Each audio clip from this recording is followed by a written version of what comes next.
Hey guys, and welcome to Little Black Book 91. We are talking to you guys about Michael and Jasmina. And we've titled this video, Michael discovers the love language of Jasmina and implements it and finally sees some good results from his hard labor in this relationship.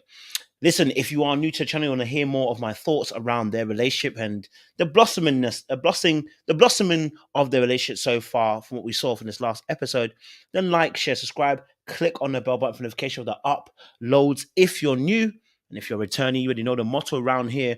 You got the minerals. You got the minerals. Stay hydrated because the streets are really hot out there. Okay, stay hydrated, baby. All right, let's get into the video. Let's not waste much time.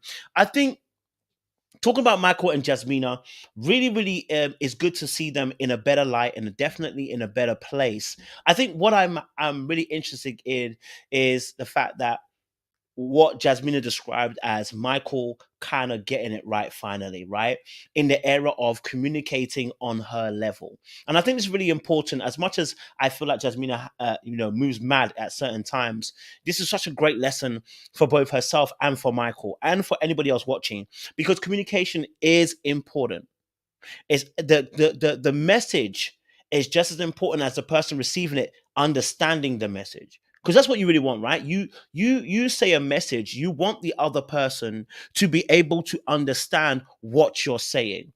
And so it was a beautiful moment to see Michael put in so much effort into the relationship going forward by putting on this one month anniversary, and taking them back to where they first met. I think of a song where he goes, looking back to when we first met, I cannot explain and I cannot forget. Baby, you're the one. Used to turn me on. All right, listen. Cool. So it was good to see them smiling, giggling, having good fun. And it was because Michael had decided to put bygones aside, and then implement this one month anniversary, and put on a lovely display and show, similar to what kind of Jasmina did with the whole gym situation, right? Which is cool. Okay. I think what we saw with Michael and Jasmina is now that gift of doing what he did really opened her up more to receiving from him. They did their vows. She didn't complain about that, and they spoke candidly about what they would love to see in their relationship. And Jasmina spoke about how she would wanted to change certain things about her behavior. She became a bit more self-aware about what impact she was having on Michael too. And so that was great. That was great to see. I think it was good, right? I think it was amazing to see, and I don't have anything bad to say in this review, by the way. So don't be waiting for me to, stamp it down and break it out. I think what I want to focus on is, are you speaking the language of your partner? And I think this is really key. We learned this from Michael and Jasmina. Both people can be talking, but maybe they're not hearing what they need to hear from each individual person. I wonder if Jasmina's love language is acts of service, because that was what he did. He put on them to have the dinner and the violin and then do the vows. I wonder if her love language is acts of service. I want to make it very clear for you guys. Everybody has a primary and a secondary love language. And in fact, I think people can even use a third one. But the first two are very, very important, if not the very first one, right? If you're not speaking the language of the other person, they're not hearing. If I don't speak English and I speak in my native tongue, Etiseng, like that's my tree language, and you don't understand what my language is, you don't get the value of the message that I'm giving you. I'm just making noise. And that's what's really important here. It's the fact that, is it discernible what you're trying to say? Now, Michael made it very, very clear when he spoke with his friend, look, I was doing X, Y, Z, and I thought I was doing something. But actually, that wasn't the language that she was actually understanding. Now, I find that kind of interesting a little bit as well, because there's an interesting fact where he was doing things for the dog, he was doing this, he was doing that. It was actually acts of service, but it wasn't received in the exact same way. That's another day. So clearly, she wanted him to communicate in a particular type of way. Okay. And what we heard from her on this episode is that he's making an effort she's starting to feel some way towards him as well now, because she's seeing that he's actually getting it and understanding it, and it's finally coming round to the way of his thinking. In any relationship, if you're not speaking the language of your partner, they're actually losing. And we talk about love tank, right? In a relationship, everyone has a love tank, and if it's at the fullest brim, you'll see a different side of your partner. If it's very low, just like a car, it can start to chug and start to slow down, and because the car is running out of petrol. My friends, don't let your love tank run out of petrol. There's two things here. One, your partner should be fulfilling those needs, but two, you should communicate. You should let the person know, hey, this is what helps me fill up my love tank. For instance, my love language here is quality time and words of affirmation, right? And here's the thing, it doesn't happen at one go, as in, oh, today, no, no, no. It's a continual process. If I achieve something, I would love for you to say some good words. I don't need you to put on a party for me. I want you to say some good words like, hey, look, do you know what? Love that. Kojo, well done for that. I'm proud of you. Da, da, da. That will make me feel happy. I'm good to go after that. You know what I'm saying? You can buy me a cake. I'll be good with that too, right?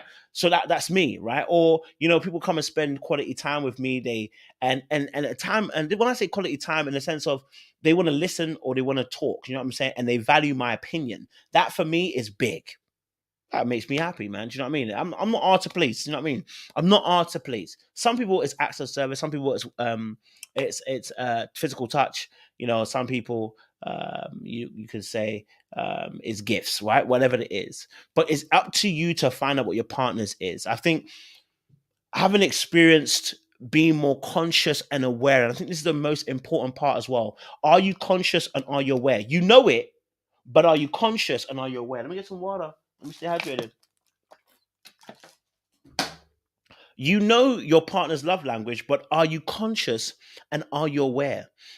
A lot of times we're not necessarily present in the moment, and that's those key moments where we can actually make an impact and a difference, right? If I know my partner is an acts of service person, it's about being present in the moment and just being aware and alert that this could be a moment I could actually do an acts of service.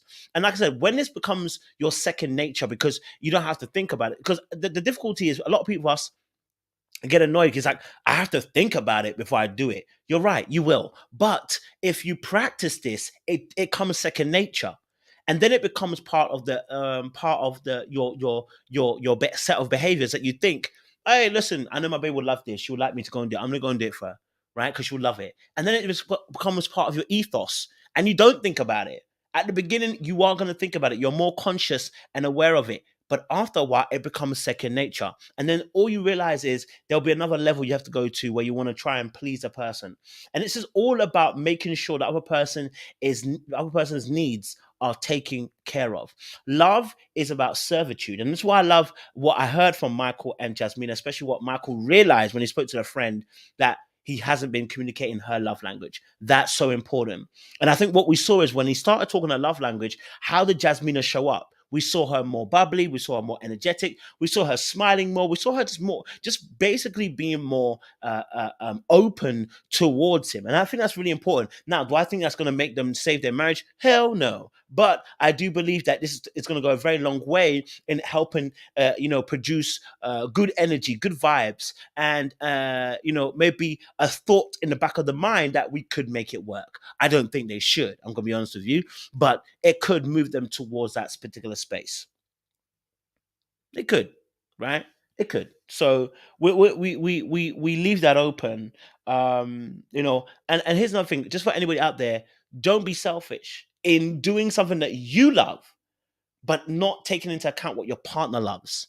Do not be selfish and self-seeking, thinking that what you are doing is aiding them. If you know that's not it's not what makes them tick, don't do it.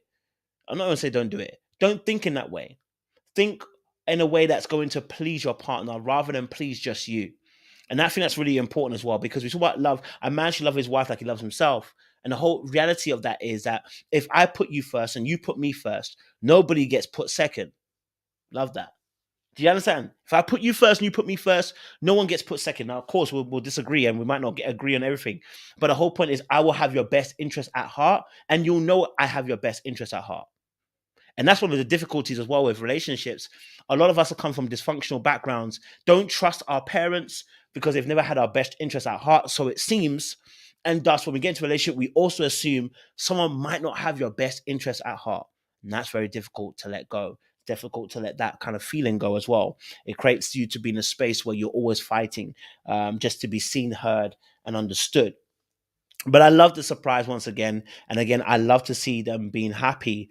I don't think that's going to save them. But again, it is good to see them in a better space than before. If you have different thoughts or another thought about Michael and Jasmina, please let us know down in the comment section. We appreciate you guys. Stay locked, stay loaded. We'll see you guys again very, very soon. I appreciate it.